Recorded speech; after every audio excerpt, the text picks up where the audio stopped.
गजाननं भूतगणाधिसेवितं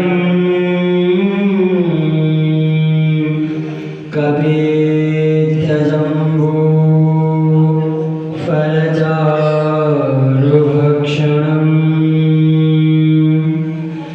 उमासुतं शोकविनाशकारकम्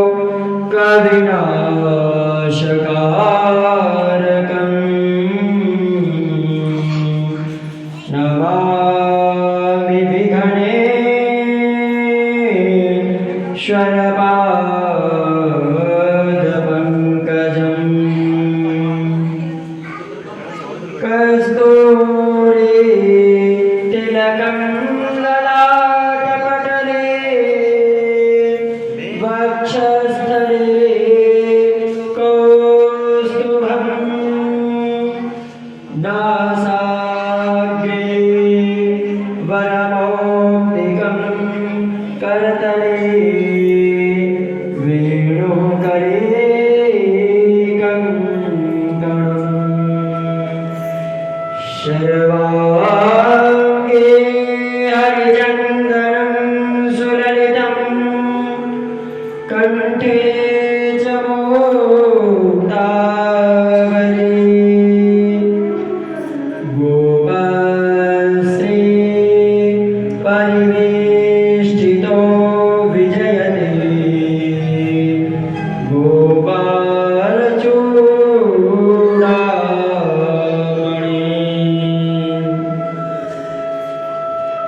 वंशी विभूषितकरा नवनीरदाभास वफलादरुष्ठात् पूर्णेन्दुसुन्दरमुखा दरविन्दनेत्रा कृष्णात् परं किमपि त्वमहं न जाने। बोलिए वृंदावन बिहारी लाल की जय हो। बोलिए राधे रानी सरकार की जय हो। बोलिए गजानंद सरकार की जय हो। बोलिए हनुमान जी महाराज की जय हो। बोलिए शंकर भगवान की जय हो। पार्वती पते हर हर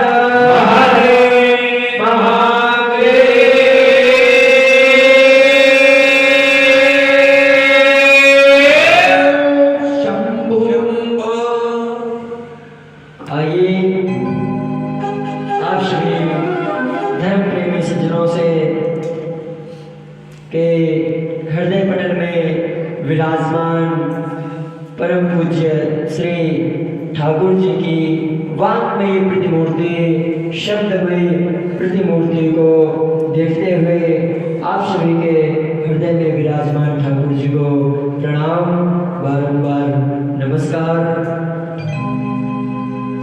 कहा गया है कि धर्मम भजस्व प्रियते महाराज कि भागवत कथा क्या होती है, भागवत कथा क्यों सुननी चाहिए, भागवत कथा का अर्थ क्या है। तो बोले महाराज सबसे पहले कहीं भी जाओ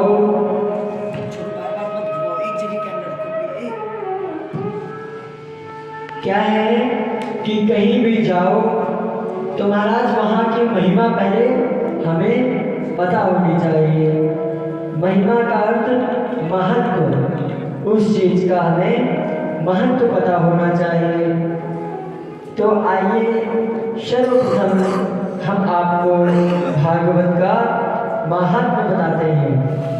कहा गया है कि महाराज बीकानेर जिले में कोलायत नाम का एक बड़ा ही सुंदर गांव है। अब महाराज हम कभी कोलायत गए ही नहीं हैं,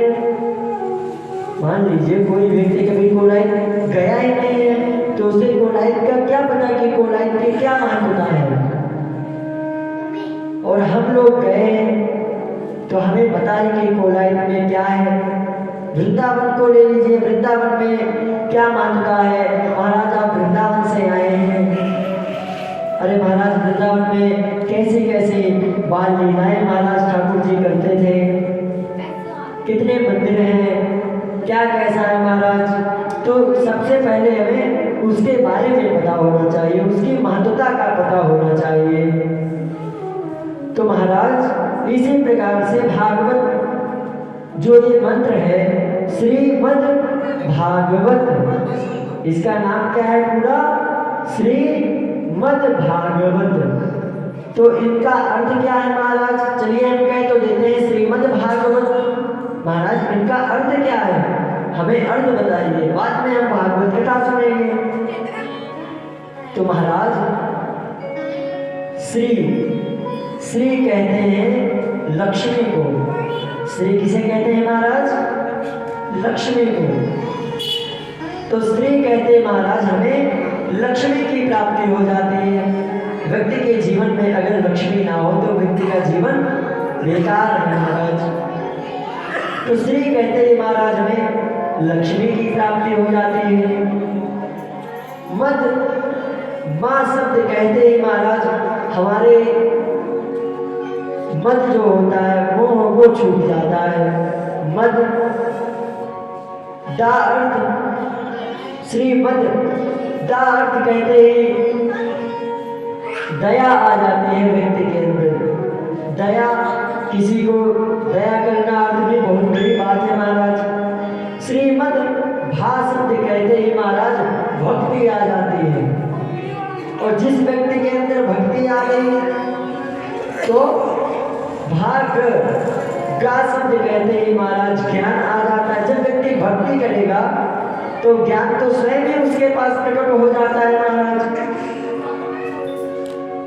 तो भाग और वाह कहते हैं महाराज उसे जैसे भक्ति की और जैसे ज्ञान आया और ज्ञान के साथ साथ महाराज उसे वैराग्य प्राप्त हो जाता है। और जब महाराज उसे वैराग्य प्राप्त हो जाता है तो वो क्या करने लगता है, तपस्या। क्या करने लगता है, तपस्या। भागवत लास्ट को शब्द दिया है महाराज ता, तो वो तपस्या में लीन हो जाता है, तपस्या करने लग जाता है महाराज। इस प्रकार से भागवत की महिमा है। श्री सुखदेव जी महाराज बताते हैं कि भागवत कैसी है और भागवत का स्वरूप क्या है। तो आइए हम सभी लोग भी जानेंगे कि सच्चिदानंद रूपाय विश्वोत्पत्त्या विहेतवे तापत्रय विनाशाय श्री कृष्णाय वयं नमः। महाराज भगवान का स्वरूप कैसा है, जो ठाकुर जी हैं तो उनका स्वरूप कैसा बतलाया गया है भागवत में कि सच्चिदानंद रूपाय। भगवान का स्वरूप कैसा है, सत धन चित धन आनंद। सत धन चित धन आनंद स्वरूप भगवान सच्चिदानंद है। क्या करते हैं, इनका काम क्या है महाराज, तापत्रय विनाशाय। तीनों प्रकार के तापों से ये निवारण कर देते हैं। तापत्रय विनाशाय, आधिदैविक, आधिभौतिक, आध्यात्मिक। महाराज जो तीन प्रकार के ताप बताए गए हैं उनको ये शमन कर देते हैं, उनको दूर कर देते हैं हमसे। ताप कैसे है महाराज, कि व्यक्ति कोई शरीर से दुखी है, कोई बुखार से दुखी है, कोई किसी के तानों से दुखी है, कोई किसी को ताने मार मार के महाराज दुखी किए दे रहा है, कोई अपने आप की चिंताओं में महाराज परेशान है। तो महाराज आधिदैविक, आधिभौतिक और आध्यात्मिक, ये तीनों तापों से महाराज निवारण कर देते हैं। बोले और क्या महाराज? तापत्रय विनाशाय श्री कृष्णाय वयं नमः। ऐसे भगवान जो जन्म लेते हैं किसके कारण? व्यक्ति के, मनुष्य के उद्धार के लिए, मनुष्य के कल्याण के लिए।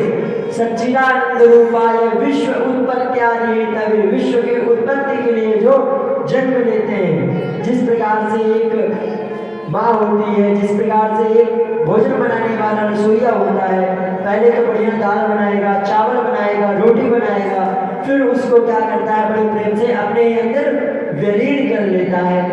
तो महाराज उसी प्रकार से भगवान जन्म लेते हैं और पुनः हमारा उद्धार करके, हमारा कल्याण करके परम लोक को प्राप्त हो जाते हैं। तो ऐसे बोलिए सच्चिदानंद भगवान की जय हो। ऐसा है महाराज भगवान का वाङ्मय स्वरूप। महाराज दूसरे श्लोक में बताया गया कि महाराज जो भगवान का स्वरूप है, आपने उसके बारे में हमें बतला दिया। तो अब महाराज बोले भक्ति भक्त भगवंत गुरु चतुर नाम बपु एक, इनके कारण सो तरे और नासे विघ्न अनेक। महाराज जो भक्ति से भगवान को भज लेता है तो भगवान उनके एक विघ्नों को नहीं नाश करते, कई विघ्नों को महाराज उनका विनाश कर देते हैं। कैसे महाराज बतलाया गया? बोले महाराज आपने ये तो बतला दिया। श्री सूत जी महाराज कहते हैं कि महाराज श्री सुखदेव जी महाराज, सनत सनातन सनातन संत कुमार महाराज बोले कि हे सुखदेव जी महाराज, आप हमें ऐसा कोई ज्ञान दीजिए जिससे कि हम परम तत्व की प्राप्ति कर सकें। महाराज ये परम तत्व क्या है? बोले अच्छा मैं तुम्हें बताता हूँ महाराज, आप तो करोड़ों सूर्यों की किरणों के समान हैं। एक छोटा सा महाराज दीपक जला दिया जाए तो बोले इसकी तरफ देख लो, तो बोले देख सकते हैं। क्या कहा गया कि अज्ञान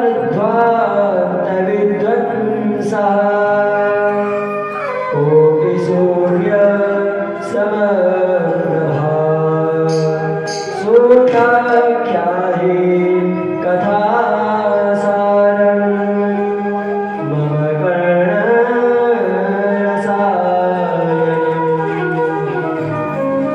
महाराज जो ये है कैसा है कि अज्ञान ध्यान विध्वंसा कोटि सूर्य समप्रभा शूताख्या कथा सारं मम कर्ण रसायन। अरे महाराज एक कोई अंधकार से भरा हुआ कमरा हो, अंधकार से भरा हुआ रूम हो या कमरा हो, तो महाराज अगर उसमें एक छेद कर दिया जाए तो क्या होता है? सूर्य की किरणें उसमें प्रकाश डालना चालू कर देती है। या एक कोई बंद कमरा हो और उसमें महाराज माचिस लगा के दीपक जगा दिया जाए तो वो एक दीपक ही पूरे कमरे को महाराज प्रकाशित कर देता है। उसी प्रकार से महाराज आप हमारी बुद्धि को प्रकाश डालिए, आप हमें बताइए। तो महाराज क्या कहते हैं कि इस प्रकार से जब भागवत गीता महाराज चल रही थी तो बोलो चिंतामणि लोक सुखम सुरद्रुः स्वर्ग संपदम् प्रयच्छति गुरुदेवो वैकुंठं योगि दुर्लभम्। महाराज क्या होता है कि चिंतामणि लोक सुखम। देखिए जी आज की जो कथा है, अगर आपने आज की कथा श्रवण कर ली तो 7 दिन की कथा आपको समझाने की आवश्यकता नहीं है। इन्हीं आज की कथा में ही 7 दिन की कथा छिपी हुई है। महाराज चिंतामणि लोक सुखम, चिंता एक चिंतामणि होती है। तो चिंतामणि क्या होती है? वो हमें लौकिक सुख प्रदान कर सकती है। लौकिक मतलब संसार का सुख, केवल संसार का सुख ही वो चिंतामणि प्राप्त करा सकती है। चिंतामणि लोक सुखम शुरद्रु स्वर्ग संपदम। और एक महाराज स्वर्ग में कल्प वृक्ष है। क्या है? कल्प वृक्ष। तो उस कल्प वृक्ष के नीचे जो भी तपस्या कर लेता है, आराधना कर लेता है, तो उसके मन में जो भी मनोकामना होती है वो पूर्ण हो जाती है। क्या हो जाती है? समस्त प्रकार की उसकी मनोकामना पूर्ण हो जाती है। उस कल्प वृक्ष की एक खासियत है कि उसके नीचे जो भी बैठ करके आपने अगर चाहा कि बढ़िया दिव्य मुझे रसगुल्ला मिल जाए, तो अपने आप आपके पास में रसगुल्ला आ जाएगा। आपने कहा कि मुझे रसमलाई मिल जाए भगवान, तो अपने आप चल करके आपके पास रसमलाई आ जाएगी। चिंतामणि लोक सुखम शुरद्रु स्वर्ग संपदम प्रयक्षति गुरु प्रीतो वैकुंठम योगी दुर्लभम। महाराज, इसी प्रकार से वैकुंठ की प्राप्ति हर किसी को नहीं होती है। वैकुंठ की प्राप्ति उसी को होती है जिसके ऊपर सतगुरु भगवान की कृपा होती है। किसकी कृपा होती है महाराज? गुरुदेव भगवान की जिसके ऊपर कृपा होती है, जिसके ऊपर गुरुदेव जी प्रसन्न हो जाएं, अपने से कोई बड़ा व्यक्ति प्रसन्न हो जाए, तो क्या कहते हैं कि उसे स्वर्ग में जाने से महाराज कोई भी नहीं रोक सकता है। तो महाराज बताया कि अच्छा, बोले जी महाराज, महाराज ये जीवन कैसा है? तो बताते हैं कि काल व्यार मुखग्रास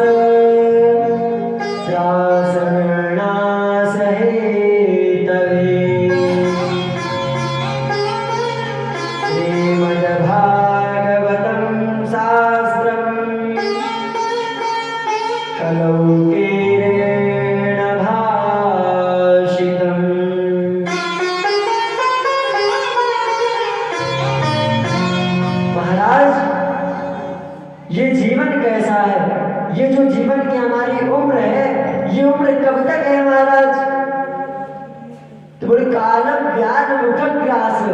ये जो काल रूपी व्याल है, ये जो कलयुग है, ये कलयुग रूपी सांप, इसने जो ये सांप है, इस सांप के मुख में हम आप सभी लोग बैठे हुए हैं।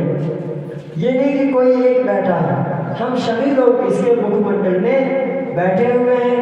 और हमें घबराने की आवश्यकता तब तक नहीं है जब तक इस सर्प का मुख नहीं बंद हो जाता। किसी सांप के मुख में उंगली डाल दो तो जब तक हमें खतरा नहीं, जब तक उसका मुख खुला हुआ है। जैसे ही उसका मुख बंद हुआ तो हमें खतरा है, जहर फैल जाएगा, हमें अंदर खा जाएगा। अजगर, काल रूपी अजगर, अजगर के मुख में हम सभी लोग बैठे हुए हो, तो अजगर का हमें डर तब तक ही नहीं है जब तक कि महाराज हमें उसका मुख बंद नहीं होता है। तो काल व्याल मुखग्रास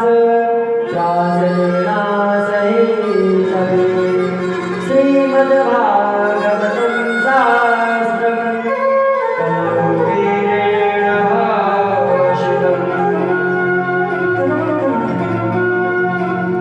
महाराज क्या बनाया गया?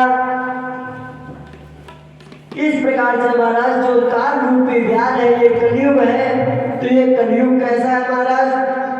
बोले इसी प्रकार से परमार्थी लोग चिंतन करते रहते हैं। बोले महाराज, एक बार क्या हुआ कि ऐसे घूमते घूमते महाराज जब श्री सुखदेव भगवान राजा परीक्षित को कथा सुना रहे थे। अच्छा, सुखदेव भगवान राजा परीक्षित को कथा कहाँ सुना रहे थे? कहाँ सुना रहे थे जी? शुक्रताल में। श्री शुक्रताल नाम का एक स्थान है मुजफ्फरनगर जिले के अंदर। शुक्रताल नाम का एक स्थान है, वहां भगवान श्री सुखदेव जी महाराज राजा परीक्षित को कथा सुना रहे। अच्छा, कथा किस लिए सुना रहे थे महाराज? क्योंकि राजा परीक्षित को 7 दिन में मरने का श्राप मिला था, इसलिए महाराज श्री सुखदेव जी भगवान उनको कथा सुना रहे थे। एक बार क्या किया कि देवता घूमते घूमते आए और महाराज देखा कि अरे श्री सुखदेव जी भगवान जो हैं वो राजा परीक्षित को कथा सुना रहे हैं। और कौन सी कथा सुना रहे हैं? बोले महाराज भागवत कथा सुना रहे हैं। देखिए अभी हमने आपको महिमा भी बताई भागवत कथा की, तो भागवत कथा सुना रहे हैं महाराज। अच्छा जी, बोले भागवत कथा, चलो हम भागवत कथा सुन लेंगे और जो अमृत है ये राजा परीक्षित को दे देंगे, तो जो अमृत पी लेता उसकी मृत्यु भी नहीं होगी और हमें भगवान का कथा सुनने को मिल जाएगा महाराज। तो क्या देवता आके देखे, क्व सुधा क्व कथा लोके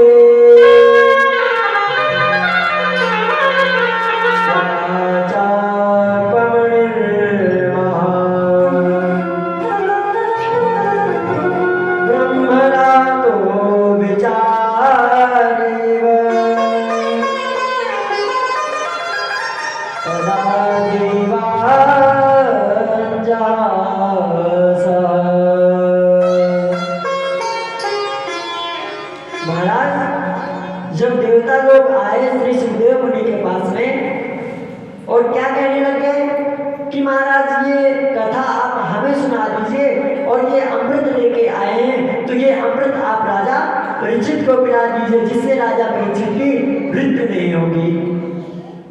सुखदेव जी भगवान जान गए। देखिए सुखदेव जी दो ही ऐसे महापुरुष हैं जिनको भगवान के दर्शन गर्भ में हुए हैं।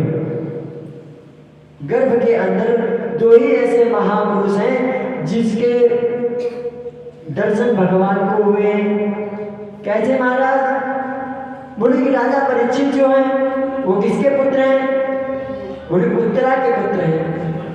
उत्तरा के पुत्र, तो उत्तरा की रक्षा की थी भगवान श्री विष्णु ने। भगवान श्री कृष्ण ने स्वयं अंकुष्ट रूप धारण करके उत्तरा के गर्भ की रक्षा की थी, तो उसे भी दर्शन दिया था परीक्षित जी को। इसी प्रकार से जब 12 वर्ष तक महाराज श्री सुखदेव जी महाराज अपनी माते गर्भ में रहे, तो भगवान ने ही आकर के सुखदेव भगवान को भी दर्शन दिया था। तो बोलिए सुखदेव जी महाराज की जय हो। तो भगवान दोनों कहते हैं कि गुरु और चेला जब तक दोनों ज्ञानी ना हो तब तक महाराज कथा में आनंद नहीं आता। किसमें आनंद नहीं आता महाराज? भगवान की कथा में आनंद नहीं आता। तो महाराज दोनों ने दिमाग लगाया कि अरे एक समय की बात है, तब तो जब समुद्र मंथन हुआ था तब तो ये हमसे अमृत लेकर के भाग रहे थे और आज ये अमृत में फ्री में देने के लिए बात कर रहे हैं, क्या बात है? तो महाराज जब उन्होंने देखा तो श्री सुखदेव जी महाराज बोले, अरे देवताओं तुम क्या लेकर के आए हो? बोले अमृत। बोले अरे कुछ और लेके आते, श्रद्धा भक्ति लेके आते आप तो आपको कुछ सोचते हैं, आप तो अहंकार बजाए हो। बोले ये महाराज अमृत रख लीजिए और हमें अपना ये महासागर अमृत का दे दीजिए। जय श्री राम। तो बोले महाराज कि सुखदेव जी महाराज ने डांट करके सभी देवताओं को भगा दिया। बोले चलो जाओ। अरे महाराज आप किसी जौहरी के पास में जाओ, तो किसी जौहरी के पास में जाओगे तो आप कोई कांच की मणि दोगे उसे और जौहरी से कहोगे कि महाराज ये मुझे मणि दे दो, ये मुझे हीरा दे दो, तो जौहरी क्या कहेगा कि ये कांच की मणि लेकर के मुझे मूर्ख बनाने आए हो। अरे तुम कोई अच्छी सी अपना आईफोन ले आओ, अपना फोन ले आओ, तो उसके हिसाब से मैं तुम्हें उसकी कीमती की हीरा या डायमंड दे दूंगा। तो बोले महाराज आप कोई अच्छी चीज लेके आते हैं क्या? कांच का मतलब अमृत लेके आए हो, ये साक्षात स्वयं अमृत है, अमृतत्व। तो बोले महाराज सुखदेव भगवान ने डांट करके देवताओं को भगा दिया। तो महाराज ये देवताओं को भी दुर्लभ है। और कल हमने आपको क्या कहा था कि श्रीमद् भागवत कथा आपको सुनने को मिल रही है, स्वयं वृंदावन से चल करके आपके गांव में आई है। आपके स्थान में आई है, और फिर भी अगर आप नहीं सुन पाते हो तो आप सोचिए आपका कितना बड़ा दुर्भाग्य है। स्वयं देवता भी नहीं इसको सुन सकते महाराज। क्या कहा गया कि देवानाम भी दुर्लभम, ये तो देवताओं को भी महाराज दुर्लभ है। तो महाराज क्या कहा कि छीणे लोके पंच लोके विसंति, इसी प्रकार से महाराज कहा गया कि एकदा ही विशालाया चत्वारो विषयो मला। महाराज एक बार भ्रमण करते करते श्री नारद जी महाराज पहुंचे, और क्या कहा गया कि एक बार श्री शौनकादि ऋषि 88,000 ऋषि नैमिषारण्य की पावन धरा में श्री सुखदेव जी महाराज से कथा श्रवण करते हैं। सनत सनंदन सनातन सनत कुमार महाराज, ये 4 देवता हैं, और महाराज ये कहाँ कथा सुना रहे हैं? बद्रीनाथ धाम में। बद्रीनाथ धाम में महाराज जब कथा सुना रहे हैं तो क्या हुआ कि महाराज सनकादियों ने आश्चर्य से पूछा, महाराज ऐसा कोई उपाय बताइए जिससे लोग सत्संग करने लग जाएं, जिससे लोग जानने लग जाएं। कथम ब्रह्मादीन मुखा कुतश्चिंता तुरो कथम। महाराज एक बार नारद जी भ्रमण करते करते पृथ्वी लोक पर आ पहुंचे, और पृथ्वी लोक पे जैसे ही आए तो महाराज सारी पृथ्वी में नारद जी ने घूम लिया। बोले मुझे कहीं शांति नहीं मिली, सभी जगह चला गया महाराज, मुझे कहीं शांति नहीं मिली। जैसे ही पहुंचे सनकादियों से कहा, तू जा करके देखा कि अरे महाराज ये क्या है? बोले महाराज ये त्यागी जी का आश्रम है। आश्रम का क्या नाम है जी? त्यागी जी का। और करते क्या, अगर कोई 100 की गड्डी चला देना तो हमारा चिमटा से उठा के ऐसे रख लेते हैं अपने पास। और नाम क्या है? त्यागी जी। त्यागी जी कुछ नहीं लेते, त्यागी जी क्या कर नाम है? त्यागी जी। और अगर कोई 10 रुपए की गड्डी चला जाए तो चिमटा से उठा के गोविंदाय नमो नमः। आगे और पहुंचे महाराज तो बोलिए भवन किसका है इतना सुंदर, जो आश्रम बनाई, घर बनाई, किसका है? बोले महाराज ये ब्रह्मचारी जी का है। किनका है? ब्रह्मचारी जी का। अच्छा महाराज आ क्या रहा है वहां से? शोर, क्योंकि बच्चे होंगे तो शोर होगा, और नाम क्या है? ब्रह्मचारी जी, और शोर आ रहा है। इसी प्रकार महाराज जी आगे और चले। बोले महाराज ये आगे चलते ही जैसे पहुंचे महाराज, बोले क्या है? बोले महाराज इसी प्रकार से ये देवता अशांति, मुझे कहीं इस पृथ्वी लोक में सभी जगह घूम के आ गया, मुझे कहीं भी शांति नहीं मिली। क्या कहते हैं कि हरि क्षेत्रम कुरुक्षेत्रम श्रीरंगम शेतुवंधनम। महाराज नारद जी सभी जगह जाकर के आगे, मुझे कहीं शांति नहीं मिली, शांति नहीं मिली। तो महाराज एक बार नारद जी ने देखा कि चलो जहाँ शांति नहीं मिली अब वहाँ चलता हूँ जहाँ भगवान ठाकुर जी का गाँव है। वृंदावन की ओर नारद जी घूमते घूमते भ्रमण करते करते चल दिए। बोले शायद ठाकुर जी के गाँव में मुझे शांति मिल जाए।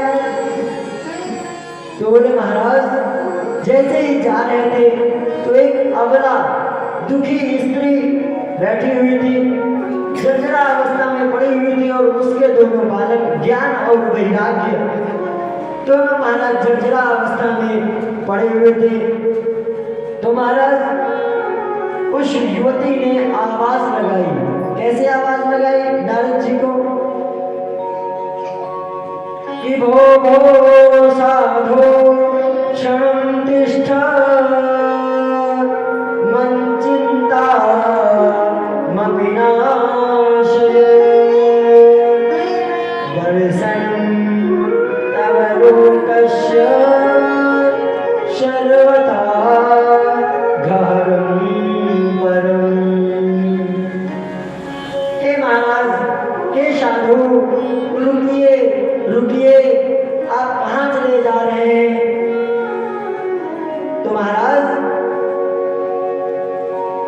जब नारद जी ने देखा, बोले कि अरे यहाँ तो सब स्त्रियां हैं, स्त्रियां बैठी हुई हैं और मैं पुरुष, स्त्रियों के बीच में पुरुष का क्या काम। और मान लीजिए बुला रहे हैं, पता नहीं किस भाव से बुला रही है, भाई कुछ कनक न लगा दे मुझे पास में जाने के बाद। बोले अरे ये बाबा कहाँ से आ गया हमारी स्त्रियों की झुंड के बीच में। भाई स्त्री का क्या भरोसा, 1 मिनट में रोने लग जाती है और 1 मिनट में हंसने लग जाती है, किसी का कुछ भरोसा नहीं। तो बाबा जी भैया अपना पटका लिए और मुंह छुपाए और चल दिए। तो क्या किए महाराज,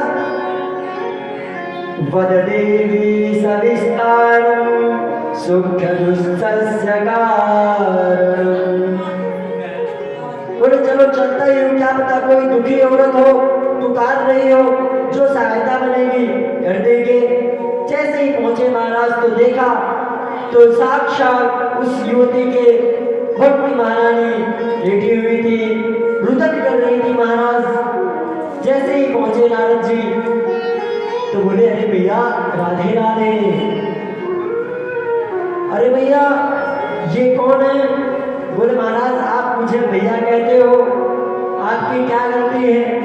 ये जो मेरे पुत्र हैं ज्ञान और वैराग्य, ये जर्जरा अवस्था में आ गए हैं, तो भैया तो मैं लगूंगी ही।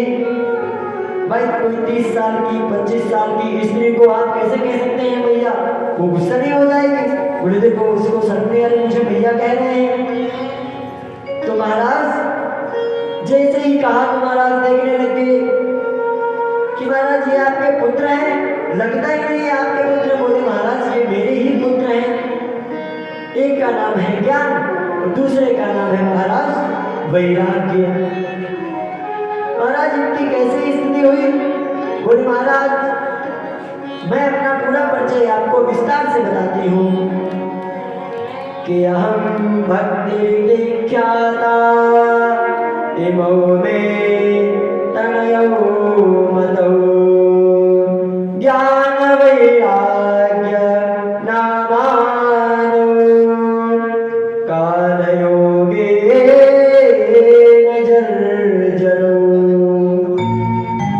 महाराज मैं भक्ति के नाम से विख्यात हुई, और ये दोनों बुड्ढे जो हैं ये मेरे पुत्र हैं।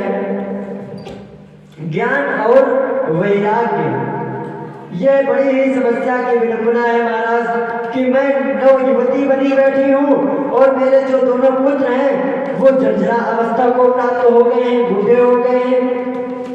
तो महाराज इसका दुख मूल कारण यही है कि मैं अपना पूरा परिचय आपको सुनाऊं। मैं दक्षिण भारत में पैदा हुई और कर्नाटक में मैं महाराष्ट्र आदि में कहीं कहीं पर मेरे बड़ा सम्मान हुआ महाराज। इसी प्रकार से कई प्रदेशों में मैं बड़े खंडित होकर के पीड़ित होकर के महाराज मुझे वहां से भागना पड़ा, क्योंकि भक्ति कोई आजकल महाराज करना ही नहीं चाहता, सबके अंदर नास्तिकता भरी पड़ी हुई है। तो महाराज भक्ति जब कोई नहीं करता तो भक्ति बेचारी बुद्धि हो जाएगी। तो भक्ति आई, बोले पुनः वृंदावन प्राप्य नवीन स्वरूपिणी। महाराज जब मैं इस वृंदावन की धरा में आई ना तो मैं भी इनके जैसे बुद्धि थी और मैं नवयुवा हो गई, अच्छी नवयुवती हो गई। लेकिन पता नहीं मेरे जो ये दोनों पुत्र हैं ज्ञान और वैराग्य, ये महाराज इनके ऊपर कुछ असर ही नहीं पड़ा। बोले इतना कष्ट कीजिए महाराज, इनको बताइए कि इनका क्या उपाय करूं। इदं स्थानं परित्यज्य विदेशे गम्यते मया। महाराज अगर ये यहाँ भी सही नहीं हुए ना तो मैं इस स्थान को भी छोड़ करके विदेश चली जाऊंगी। अरे भैया वृंदावन तो पूरे भारत में सबसे फेमस है, सबसे प्रसिद्ध जगह है वृंदावन। लोग विदेश के लोग भी ऑस्ट्रेलिया न्यूजीलैंड कहाँ के लोग घूमने वृंदावन आते हैं, और तुम भैया वृंदावन छोड़ के विदेश में चली जाओगी। बोली जी हाँ महाराज, अगर मेरे पुत्र नहीं सही हुए तो मैं इस स्थान इदम स्थान परित्यज्य विदेशम गम्यते मया, मैं इस स्थान को भी छोड़ करके विदेश चली जाऊंगी। तो महाराज नारद जी ने सोचा कि अरे यहाँ तो लोग आने के लिए तरसते और हमारी माता जी ये नहीं कि मैं चली जाऊंगी। तो कोई किसी के घर से दुखित होकर के चला जाए तो बड़ा कष्ट होता है। बोले महाराज आप जब दुखित हो, जब प्रसन्न होकर के नहीं जा सकते हैं तो दुखित होकर के क्यों जा रहे हैं? तो नारद जी ने कहा कि महाराज मैं इनका उपाय करूंगा, मैं इनके लिए सारा कुछ करूंगा, जो भी होगा मेरे से मैं वो करूंगा। महाराज क्या कहा गया? महाराज प्रत्येक क्लास में महाराज इदम स्थानम प्रत्यज्या, नारद जी को सारी बात महाराज समझ में आ गई कि तुष्टि रुष्टि जैसे जैसे महाराज कहते हैं कि चलो कीर्ण भाषितम। महाराज जब जब सत्संग करते हैं, जब जब कीर्तन करते हैं, जब जब वेद मंत्र सुनाते हैं, जब जब महाराज वो नवयुवा हो जाते हैं। उपरांत में महाराज और जैसे ही महाराज सत्संग बंद करते हैं वैसे ही महाराज वो फिर जरा जरा अवस्था में आ जाते हैं। तो क्या कहा गया कि कल युग केवल नाम आधारा, सुमिर सुमिर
तो महाराज कहा गया कि वेद वेदांत घोषिष्ठ गीता पाठन मुहुर्मुहु। महाराज जब तक वे वेद वेदांत का उच्चारण करते थे, गीता के अध्याय सुनाते थे, वेद सुनाते थे, तब तक के लिए वे नवयुवा हो जाते थे, जवान हो जाते थे। महाराज जैसे ही वे बंद करते थे तो फिर वो महाराज बुढ़े अवस्था में आ जाते थे, जर्जरा अवस्था में आ जाते थे। तो क्या कहा कि महाराज मैं भक्ति महारानी तपस्या प्रण लेता हूँ कि जब तक मैं इनको नवयुवा नहीं बना दूंगा तब तक मैं ब्रह्मा का पुत्र नहीं, क्योंकि आप ब्रह्म पुत्रो नताश्मी।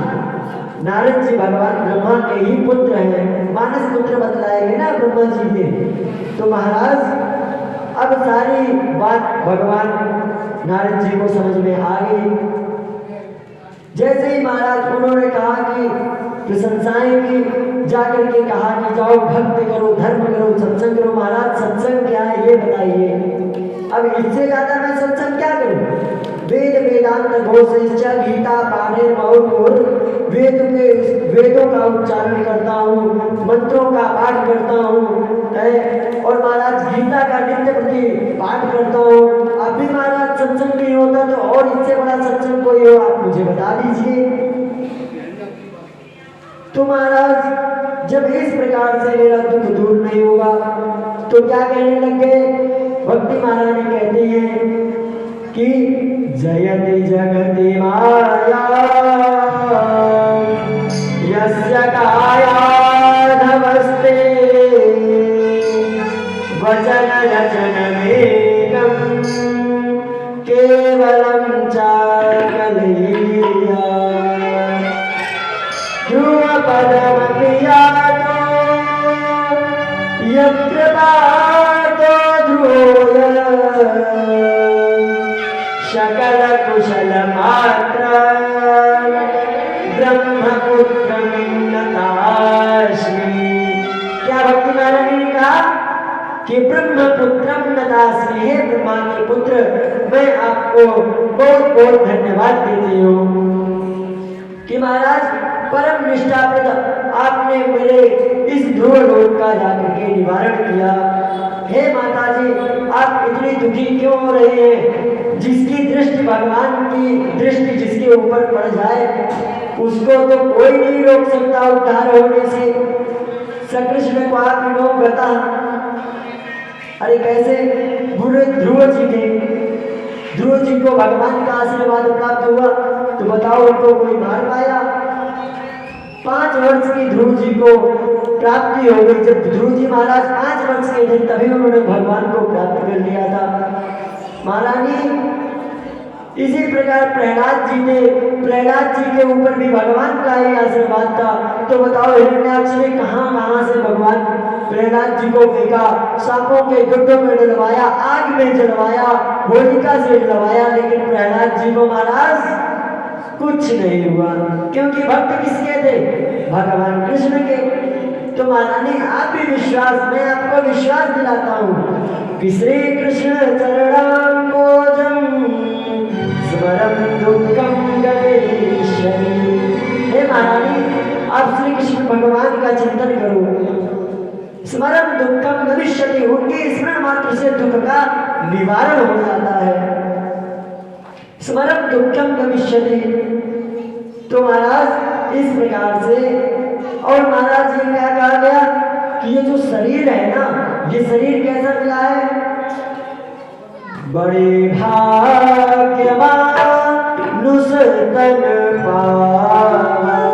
महाराज ये जो शरीर है ये कैसे प्राप्त हुआ है हमें? बड़े भाग्यवान तन पावा, शुर दुर्लभ सब ग्रंथन गावा। ये वेदों में भी कहा गया और ग्रंथों, बड़े बड़े वेद वेदांतों में भी गाया गया है, और श्रीमद् भागवत जैसे ग्रंथों में भी महाराज बताया गया है कि बड़े भाग्यवान सतन पाया, असुध दुर्लभ सब ग्रंथन। एक ग्रंथ में नहीं महाराज, सब ग्रंथ नहीं, तो कहते थे एक ग्रंथ में गाया गया है, सभी ग्रंथों में गाया गया है। सुर दुर्लभ सब ग्रंथन गावा। तो महाराज, और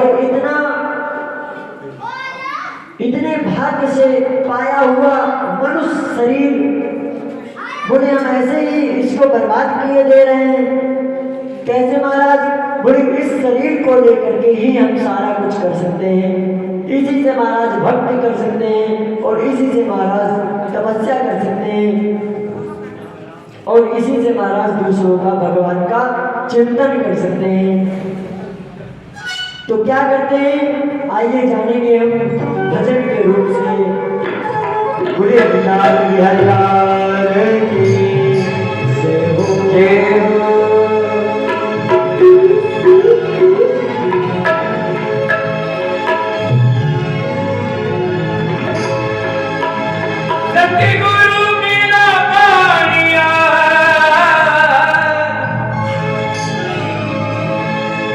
तो बिनती करे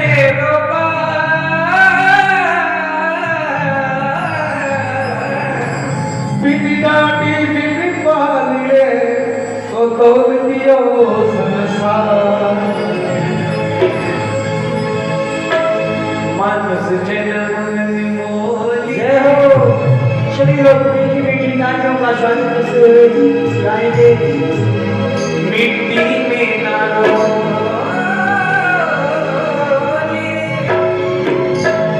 मानस जन्म मोली, मिट्टी में ना रो। अब तो मिला फिर ना मिले, कभी नहीं कभी नहीं कभी नहीं। मानस जन्म न मोले, मिट्टी में ना रोले, अब मिला है फिर न मिलेगा, कभी नहीं कभी नहीं कभी नहीं। मानस जन्म मोली, मिट्टी में ना रोली रे, अब तो मिला फिर ना मिले, कभी नहीं कभी नहीं कभी नहीं। मानस जन्म न मोले, मिट्टी में ना रोले, अब न मिला है फिर न मिलेगा, कभी नहीं कभी नहीं कभी नहीं। जय श्री राधे।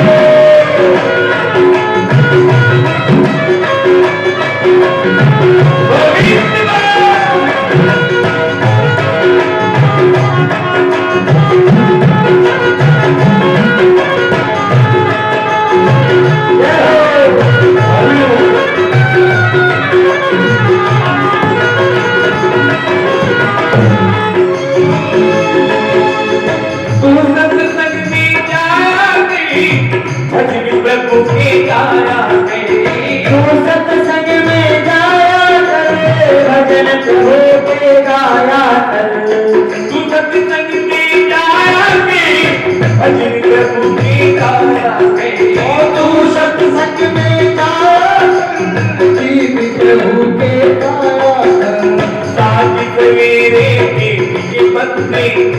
ध्यान लगाया करे। सुबह शाम तेरे बंदे इनका ध्यान लगाया कर। नहीं लगता तुझको